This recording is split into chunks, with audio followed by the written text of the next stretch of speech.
Hello everyone, welcome back to my YouTube channel. मेरे YouTube channel पे आप सभी का बहुत बहुत स्वागत है। जैसा कि आप लोगों को स्क्रीन पे दिख रहा होगा, मैं एक स्टॉक लेकर के आया हूँ स्टॉक ऑफ द वीक के तौर पे। लेकिन ये केवल स्टॉक ऑफ द वीक नहीं है, ये इसके ज़रिए मैं आप लोगों को एक ऐसा स्ट्रैटेजी बताने वाला हूँ जिसमें कि आप इस वॉलेटाइल मार्केट में भी, इस वॉलेटाइल मतलब उतना उतार चढ़ाव वाले मार्केट में भी कैसे स्टॉक का सिलेक्शन कर सकते हैं और कैसे बेहतर स्टॉक में आप रह सकते हैं ताकि आपका रिस्क लो हो और रिटर्न ज़्यादा हो। तो मैं ये स्टॉक ऑफ द वीक नहीं है, ये पूरा का पूरा इसमें इसी एग्जाम्पल के तरीके मैं आपको स्ट्रैटेजी बताने वाला हूँ।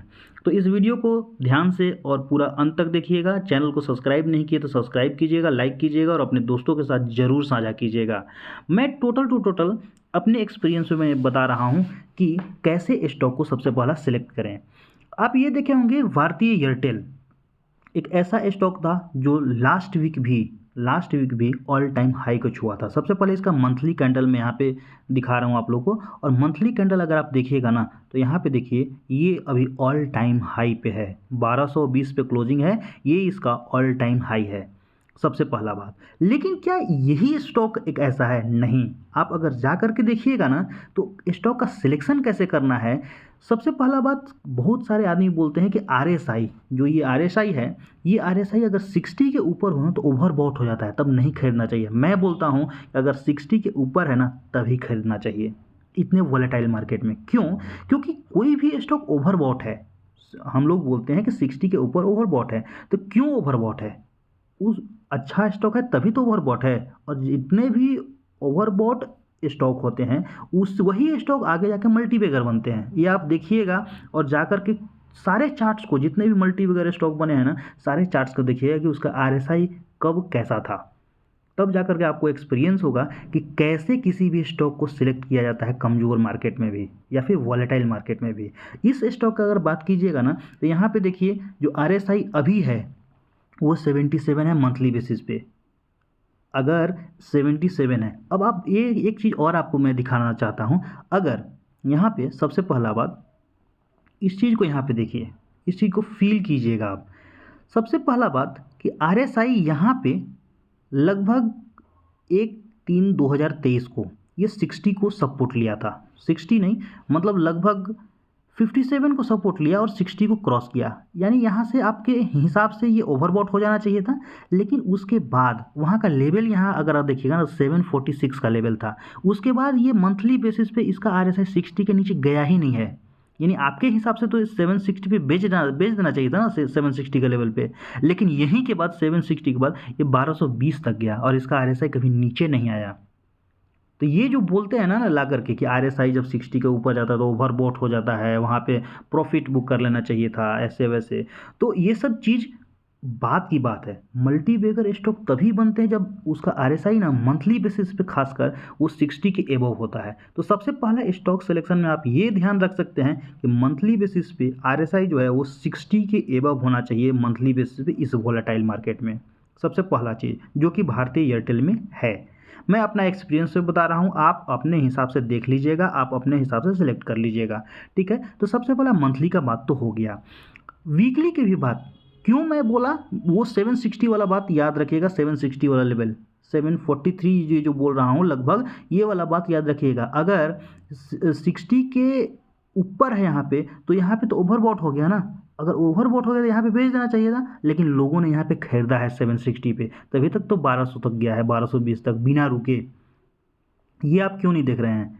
ठीक है, तो यहाँ के बाद जब आपको बेचने का सिग्नल आया तब बड़े लोगों को खरीदने का सिग्नल आया। इसीलिए मैं बोलता हूँ कि आरएसआई जब भी 60 के ऊपर हो मंथली बेसिस पे तो उसको खरीदना ही चाहिए। लेकिन उसका फिर डेली टाइम फ्रेम भी देखना चाहिए। ऐसा नहीं कि बस केवल 60 देख लिए तो हो गया। हम लोग को केवल कि जो भी स्टॉक खरीदते हैं हम लोग वो डेली के हिसाब से खरीदते हैं। तो ये हुआ आरएसआई और कैसे स्टॉक का सिलेक्शन, पहला क्राइटेरिया कैसे वोलेटाइल मार्केट में स्टॉक का सिलेक्शन करें, ठीक है। अब इसमें चलते हैं हम लोग वीकली मार्केट में, वीकली चार्ट पे।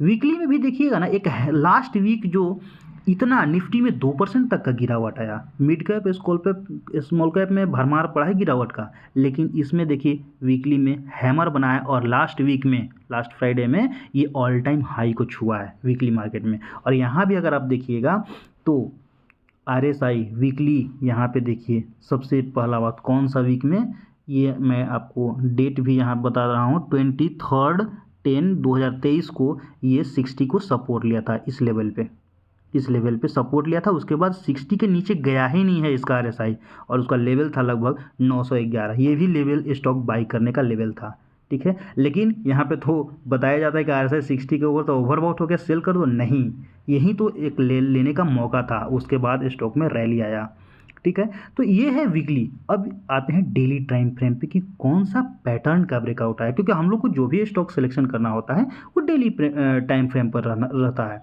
तो वीकली में भी देखें और मंथली पे भी देखें कि RSI 60 के नीचे नहीं है। तो ये दोनों स्ट्रेटजी आप अपना सकते हैं स्टॉक सिलेक्शन के लिए कि RSI जो होता है वो मंथली और वीकली पे 60 के नीचे नहीं होना चाहिए। साथ साथ आप डेली पे देखिएगा, मैं आपको यहाँ पे कुछ ड्रॉ करके यहाँ पे दिखाता हूँ। यहाँ पे आप देखिएगा तो सबसे पहला बात, भारतीय एयरटेल में कब विथ हैंडल पैटर्न का ब्रेकआउट हुआ है, ये बना कब, ठीक है।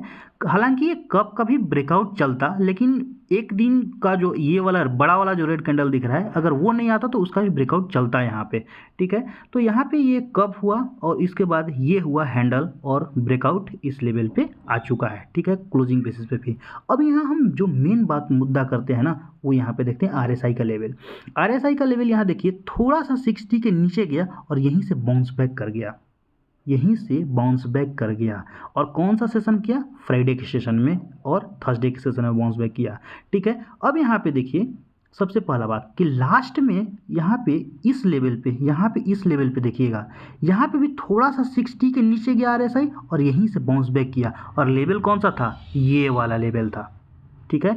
RSI नीचे आया 60 के थोड़ा सा नीचे और यहाँ से बाउंस बैक। जब इसका हिस्ट्री देखिएगा ना, कोई भी स्टॉक का हिस्ट्री देखा कीजिएगा, ऐसा नहीं कि 60 पे ही सपोर्ट लेगा, 60 से थोड़ा सा नीचे आके भी सपोर्ट लेता है। तो उसका हिस्ट्री देखिए कि कभी क्या 60 से नीचे ला के सपोर्ट लिया है क्या, अगर वो लिया है तो यहाँ पे बाउंस बैक कर रहा है तो फिर स्टॉक अच्छा है, उसका सिलेक्शन हम लोग कर सकते हैं। और वहाँ के बाद देखिए ये स्टॉक में एक गजब का रैली आया यहाँ पे, ठीक है। तो उसी तरह यहाँ पे भी पिछला हिस्ट्री हम लोग देख लिए, अब यहाँ का देख रहे हैं तो यहाँ का भी ये देखिए 60 के नीचे थोड़ा सा सपोर्ट आया है, ठीक है। और यहाँ पे ऑल टाइम हाई पे भी है, ब्रेकआउट भी है, पैटर्न का भी ब्रेकआउट है, तो ये एक अच्छा स्टॉक हो सकता है, ठीक है। तो इसी तरह आप लोग भी स्टॉक का सिलेक्शन कीजिए। मंथली देखिए RSI, वीकली देखिए RSI, इसके बाद डेली में पैटर्न उसका देखिए किस टाइप से कैंडल बन रहा है, वीकली में किस टाइप से कैंडल बन रहा है, कहाँ पे RSI सपोर्ट ले रहा है, ये सब हिसाब दे करके अगर आप स्टॉक का सिलेक्शन कीजिएगा ना, तो आपको कभी भी वॉलेटाइल मार्केट में भी ज़्यादा डर नहीं लगेगा।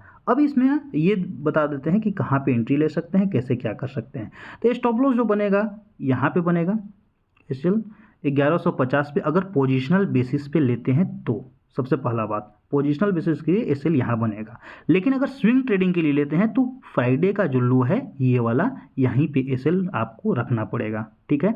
और एंट्री जस्ट मंडे के लेवल, कोई अगर फ्राइडे के लेवल में किया हुआ तो उसके लिए बेस्ट है, ठीक है। मंडे ट्यूसडे जो भी आप लोगों को लेवल लेना होगा वो एक SL के हिसाब से अपने हिसाब से आप लोग देख सकते हैं। मैं ये इस स्टॉक के जरिए मैं ये बताने की कोशिश किया कि कैसे कोई भी स्टॉक को सिलेक्ट कर दिया जाए, ठीक है, किया जाए। तो वीडियो थोड़ा सा लंबा हो सकता है, बट अंत तक जरूर देखे होंगे तो बहुत कुछ समझ में आया होगा।